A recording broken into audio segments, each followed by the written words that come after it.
Like the fire, feel the beat. Gday Gridiron can't be beat. Lick your knee and bring the heat. Perhaps the MVP elite. From the outback through the field, we got tackles hard to steal. Catch the passes, make it real. Gridiron warriors never kneel. G'day Gridiron, down under and beyond. G'day Gridiron, yeah, the podcast come on strong. G'day Aussie Gridiron fans, and welcome to the G'day Gridiron podcast, brought to you by the Aussie Gridiron Network, Australia's home of NFL and local gridiron content. We're back for week 9 overreactions/reactions show. That's kind of what it's just turning into, but we're talking about some reactions, some overreactions, a heap of news that's dropped in the last couple of days as well, and of course, as always, as we have been doing early in the week, the G'day AI top 5 storylines from the week, brought to you by the wonderful G'day AI machine. I have a new voice to the podcast with me tonight. If you've listened to the Aussie NFL fantasy show through the off season, you may have heard his voice. He's one of the guys that's been in amongst the stable and the boys have brought onto the podcast. He's decided he wants to come on and have a bit of a shot at some overreactions and talking about the NFL with me. It is Isaac Coonerty. How are you? Good, thanks, mate. Thanks for having me on. Not a worry, mate. Not a worry at all. Thank you for coming on. It's always nice to have someone new come on and share some opinions, bad, good, outrageous, otherwise. Hopefully some good ones. We'll see. Hopefully. We'll see how we go. I don't necessarily have good opinions either. I just like to make them outrageous. So, yeah, awesome. So Isaac's joining me for some overreactions and the news. We have heaps of news to get through, so we're going to fire straight into some news. And straight up, we've got coaching news. Coming out of week 9, the Las Vegas Raiders fired 3 coaches. They let go of OC Luke Getsy, O-line coach James Craig, and QB coach Rich Scangarello. So obviously the Raiders are into a bit of a cleaning house of the coaching staff as Antonio Pierce tries to maybe save his head coaching job and maybe save a bit of a face this season. Raiders enter a bye week, no call yet on who will call plays for the offense when they return. It's certainly been a bit more of a shit show than anyone expected, Isaac. Yeah, it has, and I don't know if firing your 3 coaches is going to do it any better midway through the season. Quarterback coach, it's hard to quarterback coach Garner Minshew and Aiden O'Connell. If it gives them a spark, I think they're headed for the lottery anyway. So, yeah, Yep. Don't really understand it, to be honest. Very curious who's left there on the offensive side to even call plays. So, guessing we'll find that out over the next week and in a bit. But yeah, that's going to be a very, very obvious, interesting because there's a lot of guys that have gone already. Usually, if you fire your OC, then your O-line coach or your QB coach would be the next ones to step up. Firing all 3 is probably a bit outrageous. More coaching news. The Saints have fired head coach Dennis Allen. Allen becomes the second coach fired this season after the Jets gave Robert Saleh the boot. This is the second time Dennis Allen has lost a head coaching role mid-season, last time with the Las Vegas Raiders, where, coincidentally, Derek Carr was his QB. Seems like Derek might be the boogeyman. It seems that way, doesn't it? For this one, I couldn't understand it either. Like, I don't think they're making the playoffs, so I don't understand why they fire him now. They could just wait till the end of the season. Yeah. And it was a weird one because the offensive coordinator, when they were starting in the first 2 weeks, so he was getting mighty praise for them scoring 42 points and 40 points in the first 2 weeks, and they haven't even named him interim head coach. No, well, It's a bit They weird. won. They won first 2 weeks, and then have lost the next 4 on the trot. No, what are they? 6, 7, 7, 5 on the trot now. Yeah. So they're definitely on a big slide.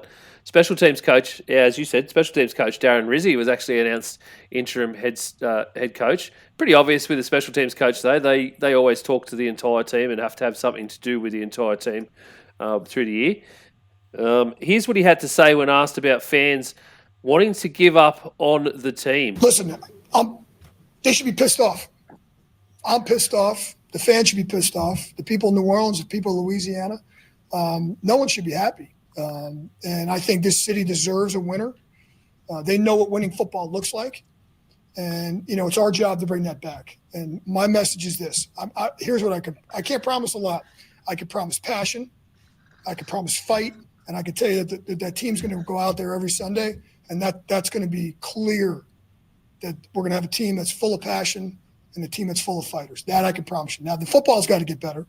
The execution's got to get better. All right. But we're not going to lack those two things. We're not going to be boring to watch. I can promise you. Well, mate, who does that remind you of? Who does that sound like? Mr. Dan Campbell. Doesn't it? Full of passion, full of fight. I tell you what, if Darren Rizzi can bring a bit of Dan Campbell to the Saints, then they might genuinely be interesting to watch again, whether they are winning or losing.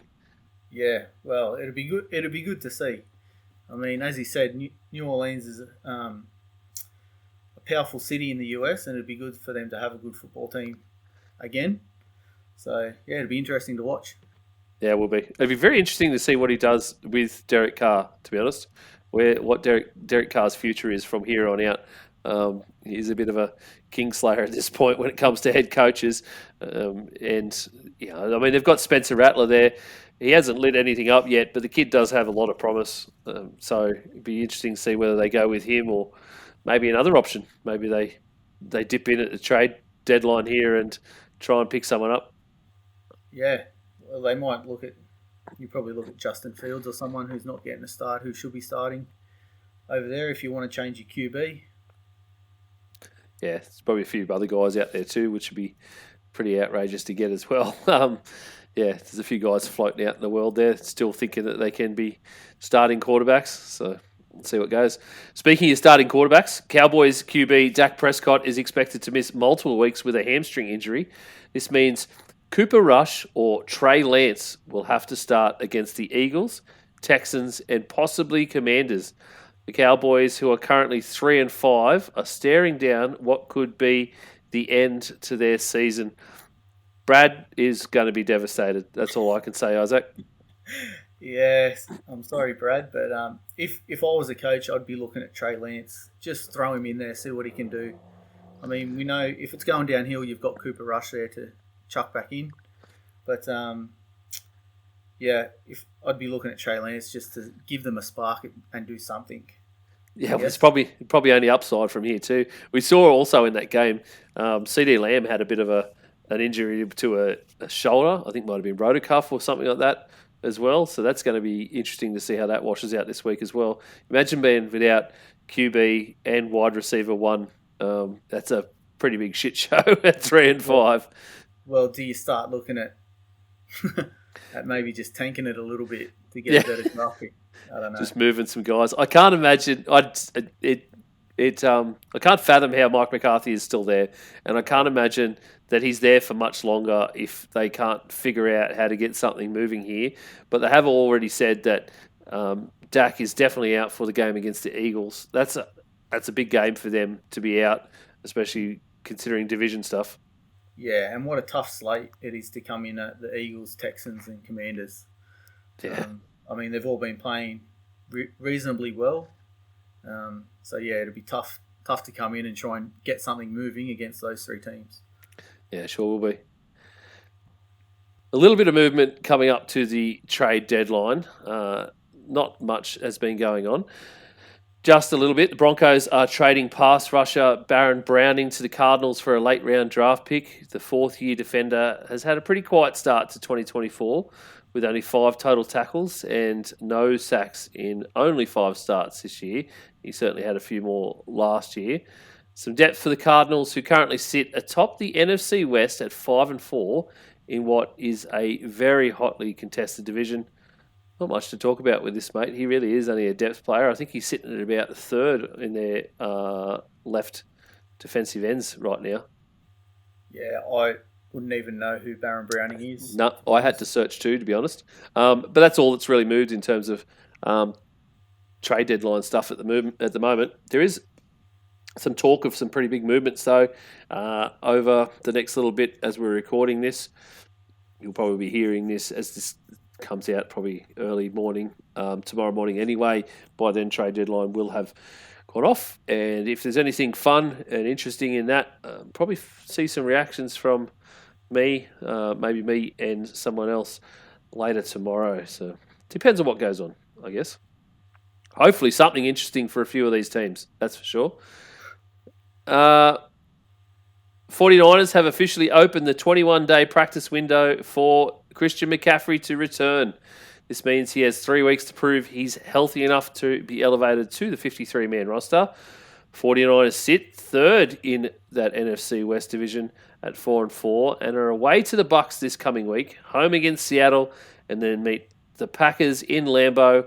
All three are important NFC matchups, and of course the Seattle game being very important for the 49ers in the division. CMC is going to be a very welcome return to everybody in the NFL, and especially the 49ers, mate. Yeah, well, as a Rams fan, I hope he doesn't come up to the active roster. But as a fan of the NFL, you hope he comes back because he's just an absolute beast when he gets on there. And as you said, it's a very hotly contested one at the moment with the Cardinals, Rams, and the 49ers. Only one game back. Yeah. So, we'll see how it goes. Hopefully he does come back. But as a Rams fan and an NFC West rival, I hope he doesn't. Your division is as crazy as mine is right now. You got 5-4, 4-4, 4-4, and 4-5. Like, it's nuts. That's yeah. At the start of the season, it was like 1-2, 1-2. It looked like a really bad division, but now it's really started to come up. And well, I wouldn't say it would be that great yet. You're still only all on 4 wins. Well, it's contested anyway. We'll say that. Yeah, well, I mean, the NFC North's starting to get a little bit of separation now. For a little while there, we were looking like the craziest division. It is probably still one of the strongest divisions. Yeah. But, it was certainly looking crazy. The Bears have probably helped spread that out a bit more now, although it is still like 7-1, 6-2. I think Packers 6-3, so still a bit crazy on our end too. So it is what it is. But yeah, the NFC West, anybody's game at this point.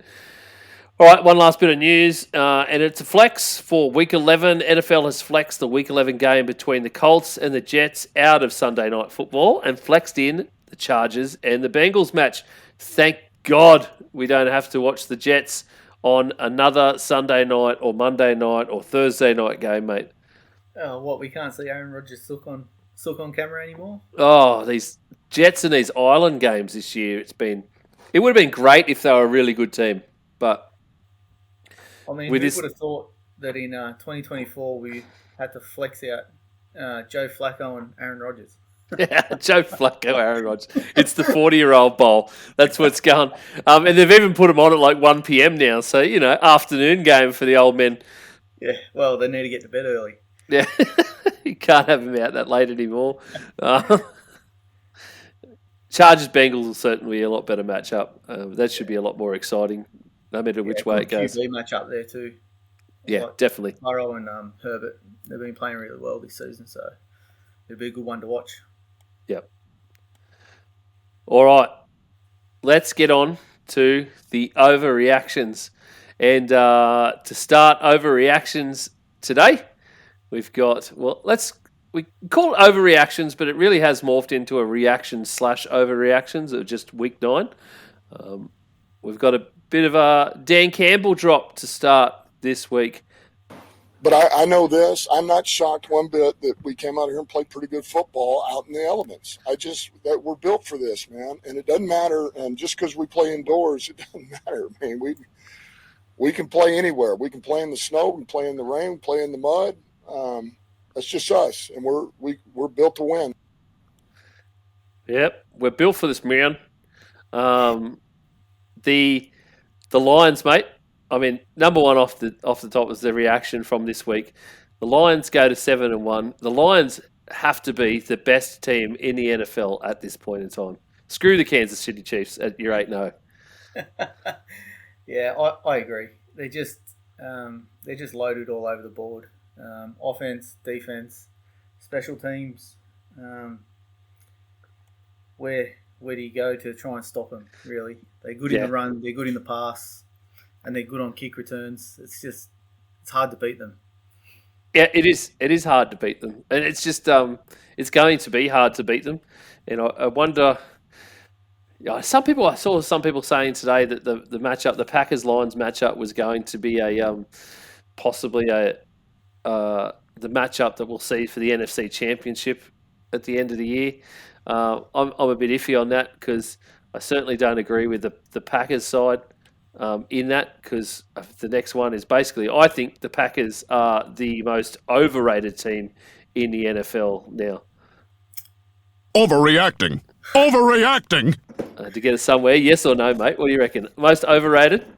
I think so. Along with the Texans, I think they're not playing overly well like they did last year, which the Nico Collins injury doesn't help. But the Packers, yeah, I'm not. Their record doesn't speak for what they're doing. Yeah, they're 6-3, and I just don't. Despite the fact that it is a winning record, I just don't believe in what's going on there.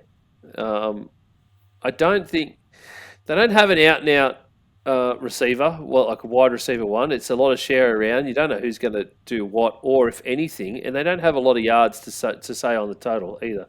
In terms of yards, there's only like 2,000 yards total for the entire team in receptions. About 1,300 in rushing. Most of that rushing is Josh Jacobs, who's been. There's no way he's lived up to the hype that was surrounding him coming into the season either. Jordan Love has been lackluster. He definitely still looked a bit hurt in this game against the Lions as well. Like he shouldn't have really been out there. They probably should have just stuck with Malik Willis a little bit more. But I don't know. I just find them a bit too overrated, and people just talking about the fact that they're going to get to the NFC Championship. I don't know. I just don't see it right now. Yeah, just looking at their wins here, they've beaten the Browns, the Ravens, the Colts, Titans, Rams, Cardinals, Texans, and Jaguars. So 3 out of those teams, I think, are on 2 wins, and they lost to the Broncos. I wouldn't say that they're overly impressive. That people are talking about the championship game. They're sitting at 7th in the NFC too right now, which is pretty good.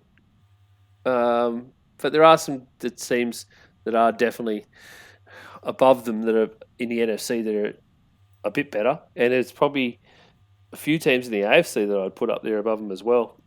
So we talked a little bit about it before, so we could probably just mention one overreaction that was thrown out there was Dak Prescott's injury will end the Cowboys season. We talked about that earlier in the news. I think it was already over before that anyway. Yeah, I was pretty sure it was as well.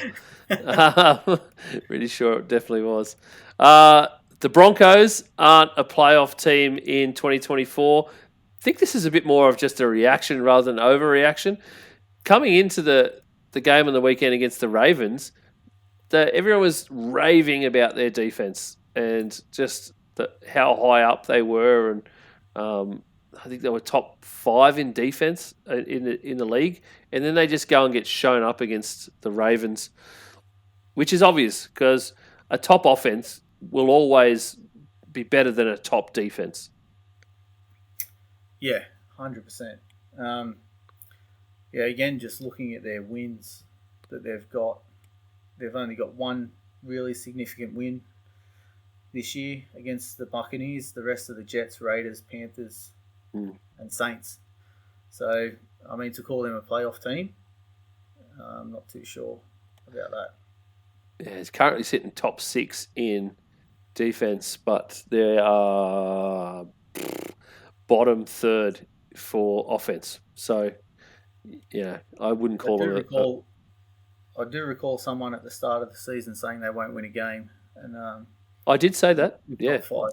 And they've definitely surprised me with the fact that they won a game. And you know what? That's largely, I think, due to I still hate Sean Payton, and I will. But Bo Nix has been surprisingly good. Yes. I think even in this game against the Ravens, he played really well.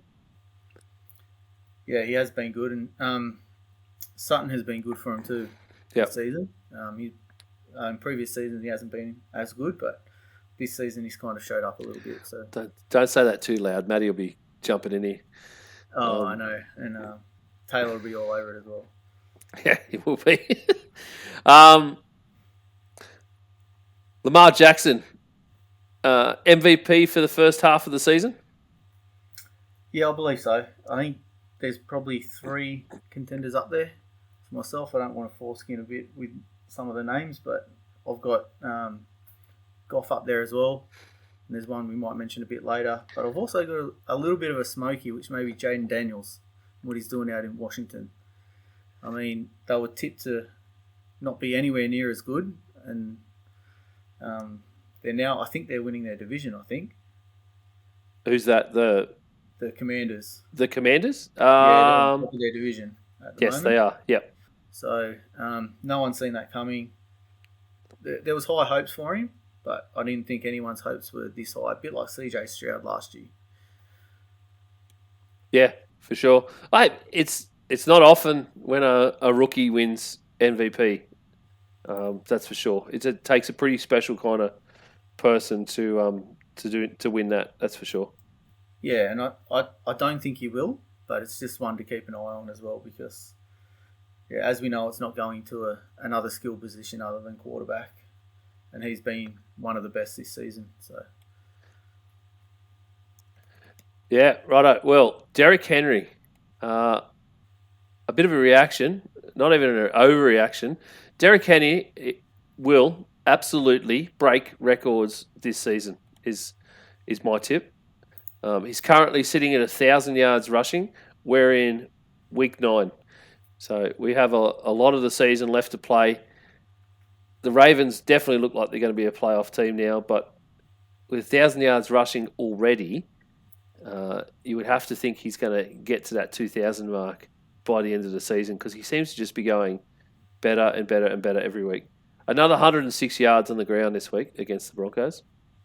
Yeah, I foresee it too, but the only thing I can see that may cause him not to get there is if they're that far into the playoffs that they start resting him for the playoffs the last couple of weeks.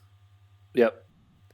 Derrick Henry, you know his contract, $16 million contract he signed with the Ravens, and everyone talks about that. It was only $16 million to get Derrick Henry. Yeah, great. It's worth up to $20 million. And this is something came up today somewhere else. The incentives on this contract, and I'll read these out.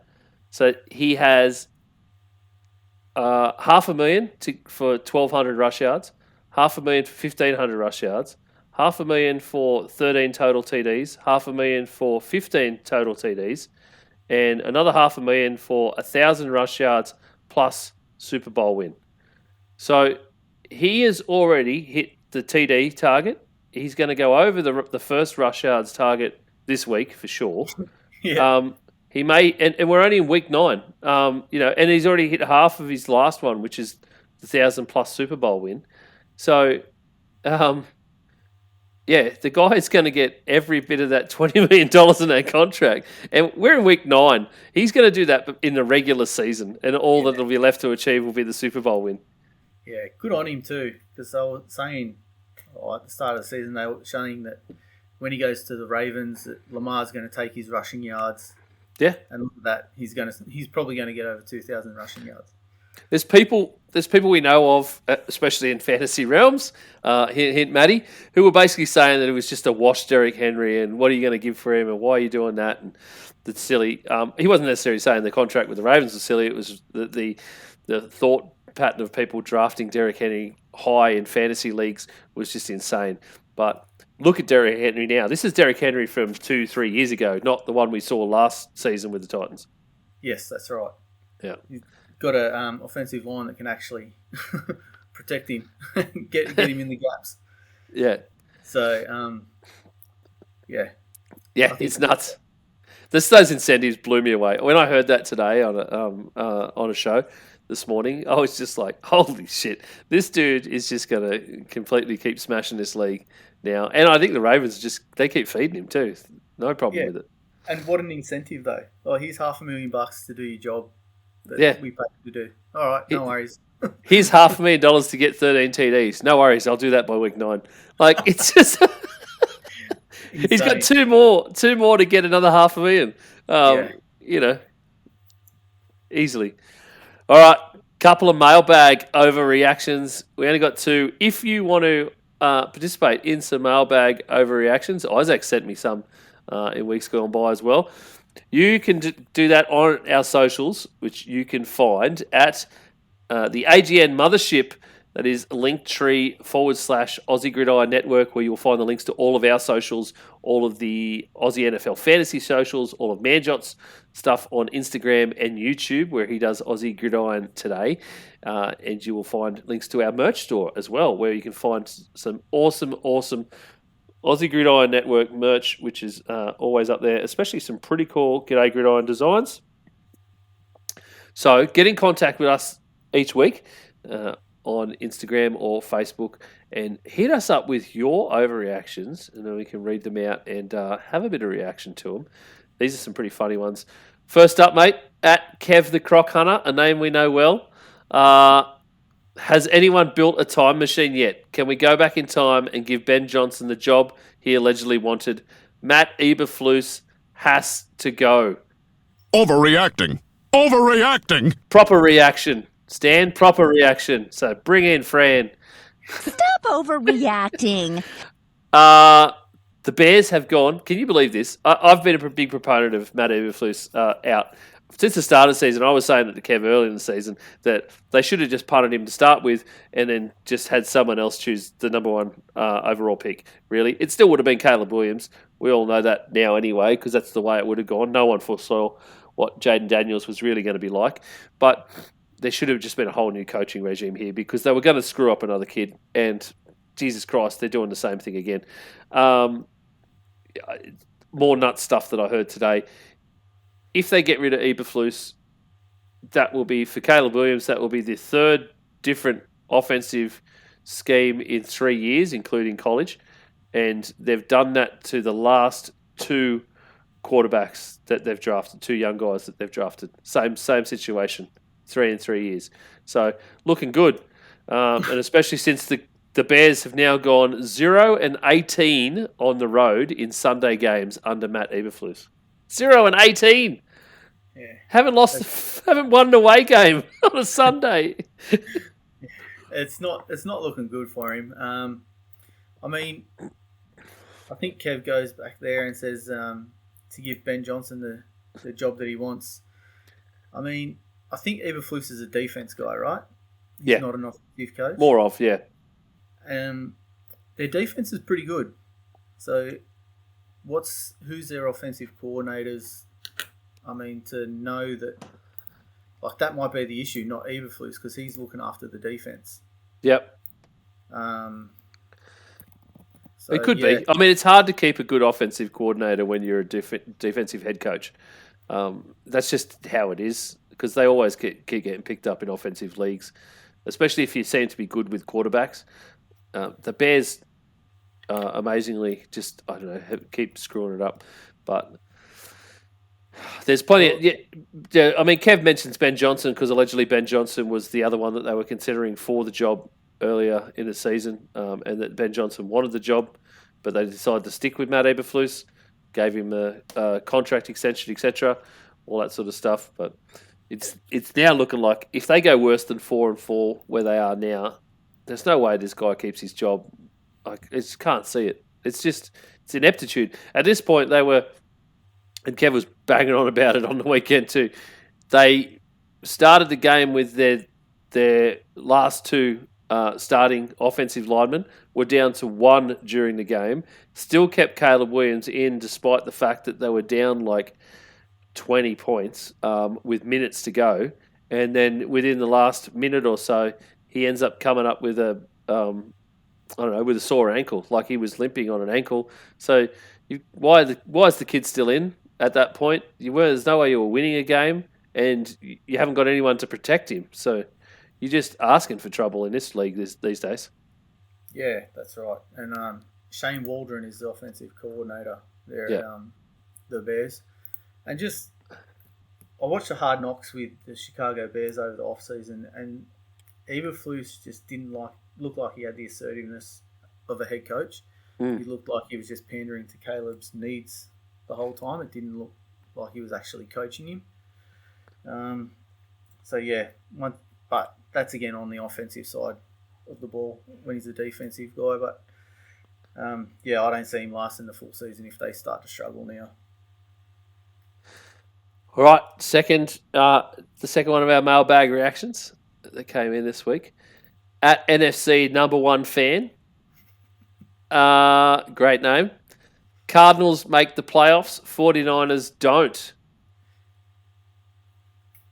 Overreacting.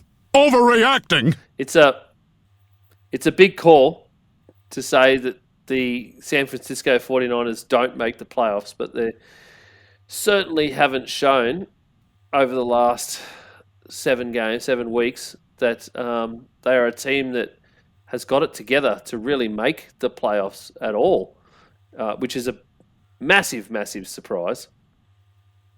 Yeah, it is. And if the NFC West fan could put Rams instead of Cardinals, that'd be better. But, well, you are technically ahead of the 49ers still. Well, that's right. Well, if the 49ers aren't coming out of the NFC West as a division winner, I think it's going to be the Rams. If the Cardinals sneak into the playoffs, I think it's in the wild card spots. The Rams and 49ers, I would say, just have too many weapons if they get McCaffrey back. The 49ers. I think it's going to be hard to get that 6th and 7th spot in the NFC. It seems like this season, especially with the way that the NFC North is, the way NFC West is. I guess even the East in a way because of the Commanders and Eagles. Yeah, that's right. So it's going to be very competitive. Just looking at it now, in the wildcard spots at the moment are the Vikings, Eagles, and Packers, and they're 2 games above the Bears, the Rams, and the 49ers. So it's going to be very competitive to get those wildcard spots. But if the 49ers are going to do it, they'll need McCaffrey back. Yeah. Yep. They will need McCaffrey back, and they'll need him very healthy if they're going to do it. Yes. Otherwise, the Cardinals are looking very, very good so far this season. They've been a bit of a fun story. I just think they'll start to struggle on defense. The Cardinals, their defense isn't overly good, but if they can get that in order, they'll be strong competition there. I think that they'll struggle on offense a bit too. They haven't had unlike every other team in the NFL so far this season, they haven't had a lot of injuries on the offensive side of the ball so far, and they always come up. I mean, I don't wish injury on anybody, but for every team they come up at weird times, and they haven't had a lot so far. So it's going to come up at the wrong time, essentially. Yeah. Yeah. Hopefully not, because as you said, we don't wish injury on anyone, but it may pop its head up in week 13, 14, where it's really in the nitty-gritty things, and that's when it might fall off the perch a bit. Yeah, right, when you don't want it at all. So. All right. That's reactions for week 9. Let's move on to the last bit we've got for today. G'day AI. Top 5 storylines for this week.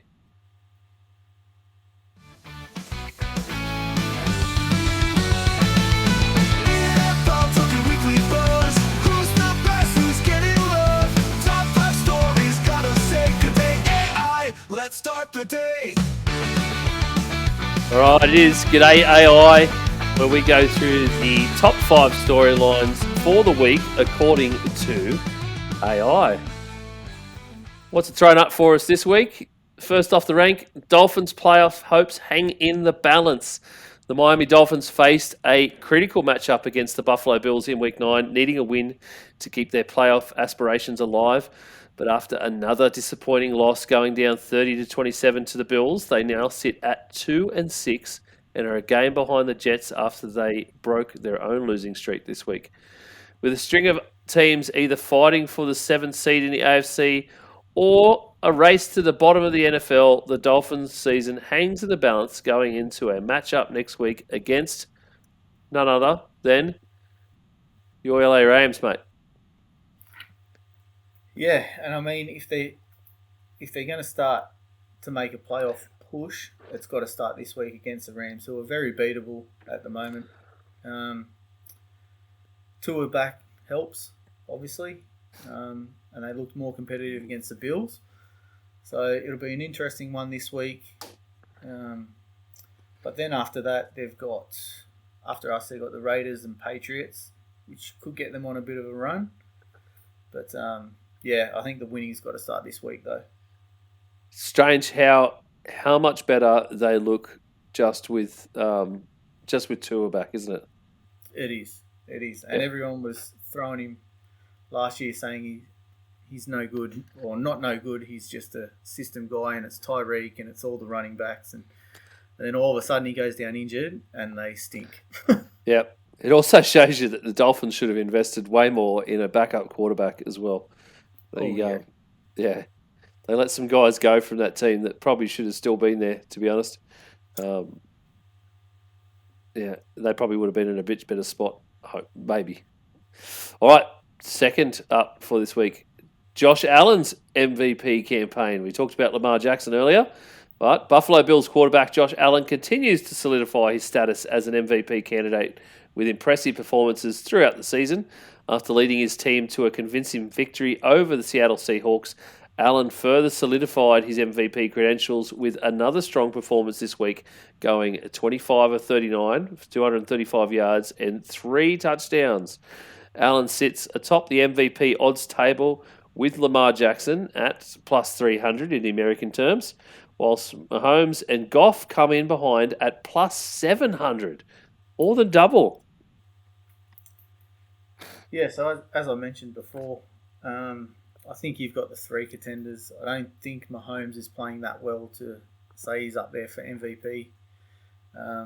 You got Mahomes, Allen, and Jared Goff, I reckon.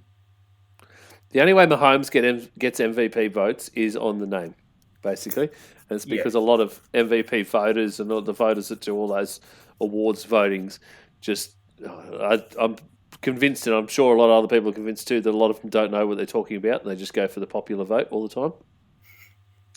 So, but Josh Allen is certainly doing a lot to the way he leads that team.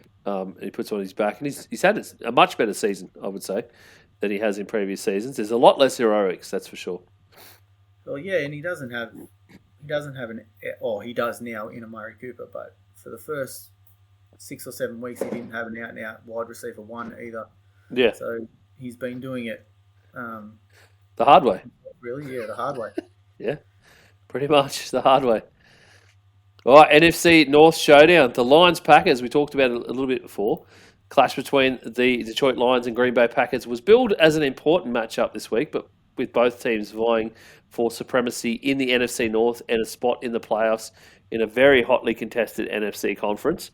But despite some heroics from Jordan Love and massive showings from Josh Jacobs with 95 yards on the ground and none other than Jaden Reed, who went 5 for 113 through the air, the Lions once again showed why they're the form team of the NFL, dragging down the Packers on all 3 phases of the game to take the win 24-14.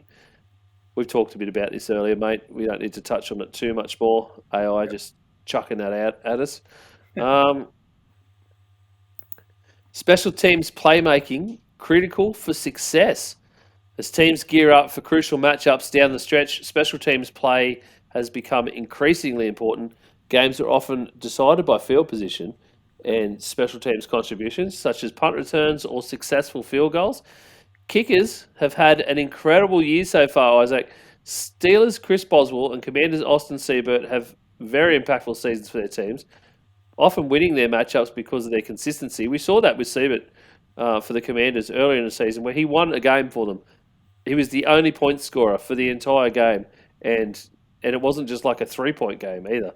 He scored 7 field goals in the one game. Yeah, 21 points or something to win the Yeah. game for the Commanders. Really good, and it is becoming more and more important. The special teams. I think Khalif Raymond scored 2 punt returns against the Dallas Cowboys the other week. Yeah. Well, or made massive yards on it with the new kickoff return setup.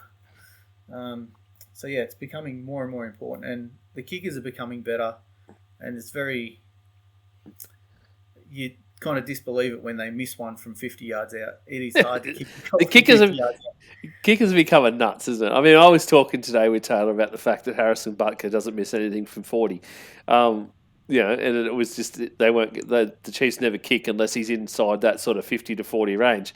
But these days, this year has been unbelievable. It's not uncommon to see kickers kicking from 60 plus now, where it used to just be Justin Tucker, essentially. Now it's everybody, every kicker that's coming onto the scene can kick 61, 63, 64-yard field goals.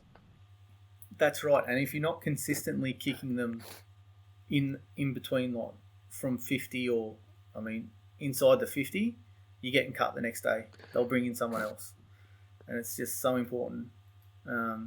And they often win you the game in overtime. The kickers, there are some kickers out there though that just blow me away that they're still on teams. They're missing stuff for their teams consistently through weeks, and they're still making teams. And it blows me away because there's guys out there in the ether that are trying to show, even through social media now. Rodrigo Blankenship has been posting to social media every week now. He picks a game with the best kicks in it, and then he goes and makes all those attempts and makes all those kicks on a practice field to show the whole process. And he records the whole thing and does it. And this guy's going. He keeps saying he's going to do that until he gets another tryout with a team. So he's out there, and then you've got the likes of the Jets just went through a horror stretch with Greg Zuerlein. The Eagles decide they don't need to use their kicker ever because Sirianni doesn't like points, apparently. So he clearly doesn't believe in his kicker. Yeah, you've got these other guys out there who can do these massive things like everybody else. So it is definitely coming. I also like what you mentioned, the kick and punt return. I love how that started off slow and everyone was like, oh, no one's using it at all. It was never going to happen. Like, there's big talk in the off-season, it's going to change the game. And in the first few weeks, hardly anyone did anything. And now it's slowly starting to creep its way into the game, and it's becoming a pretty integral part of a matchup, any close matchup. Yeah. Well, you see, like NFL head coaches and coaching staff are so smart, they'll work out a way to try and get it to benefit them. Yep. Which we're slowly starting to work out. Yeah. All right. The fifth and last thing from Gday AI for this week.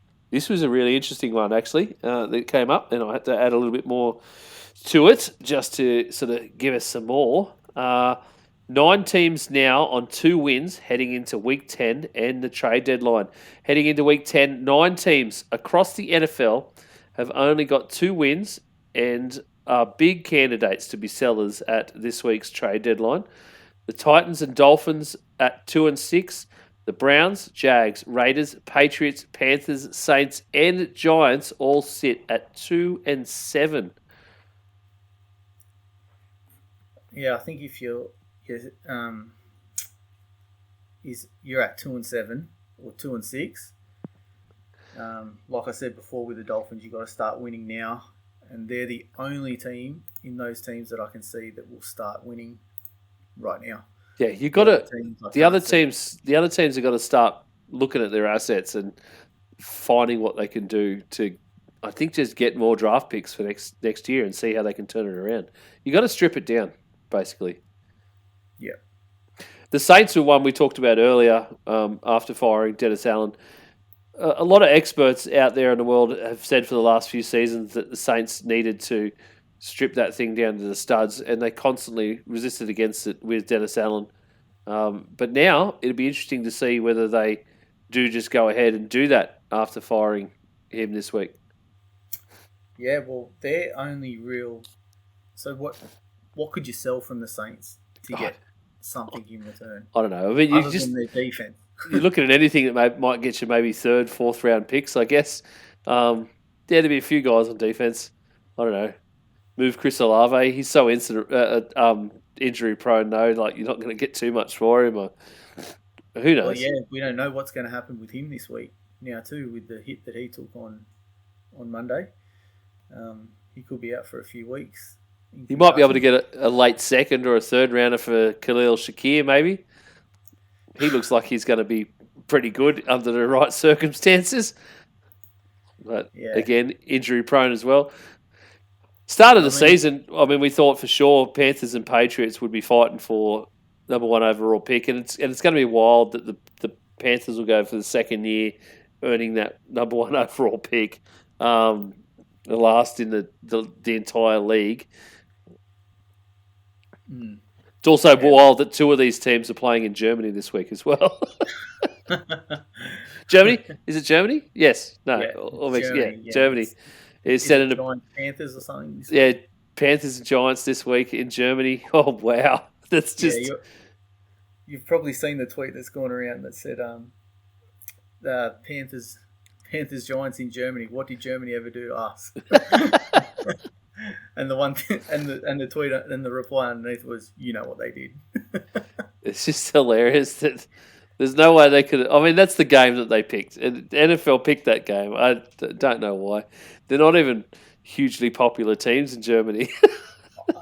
Well, that's the what they're gonna Buccaneers. do. The Buccaneers are insanely popular in Germany. But that's what they're going to do, right? They're going to keep the NFL guys. They're going to keep the good games for the US and send the shittier ones overseas. I think it's because it's later in the season too, like week 10. That's hard to start. Yeah, you really want to keep the better ones anyway. But.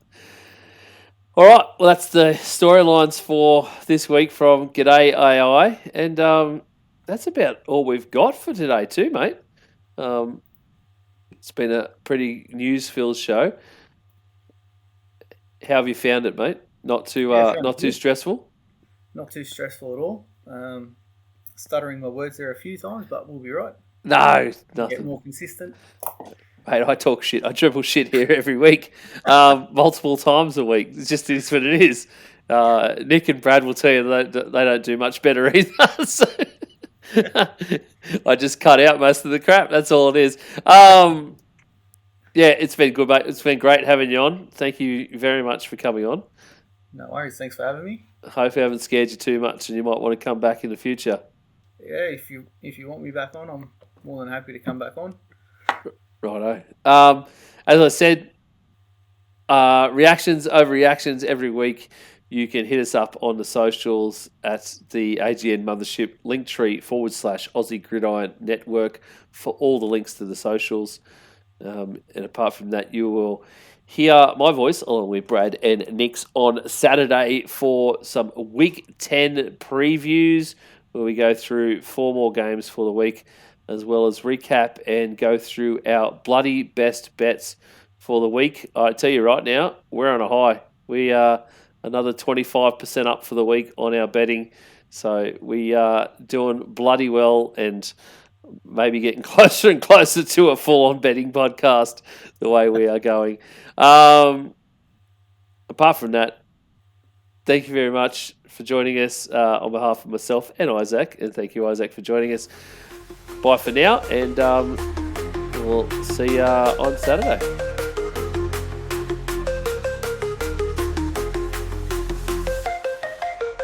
The Gday Gridiron podcast is brought to you by the Aussie Gridiron Network, a network of Australian podcasts bringing the fun and a little bit of the Aussie larrikin to the NFL and fantasy football. Check out our other amazing productions. Australia's #1 fantasy football podcast, the Aussie NFL Fantasy Show. Everything about the local game at Aussie Gridiron today. Manjot's Pastry Press on Instagram and YouTube, and Australia's very own Dynasty podcast, No Huddle Dynasty. Find links to everything at Linktree /Aussie Gridiron Network.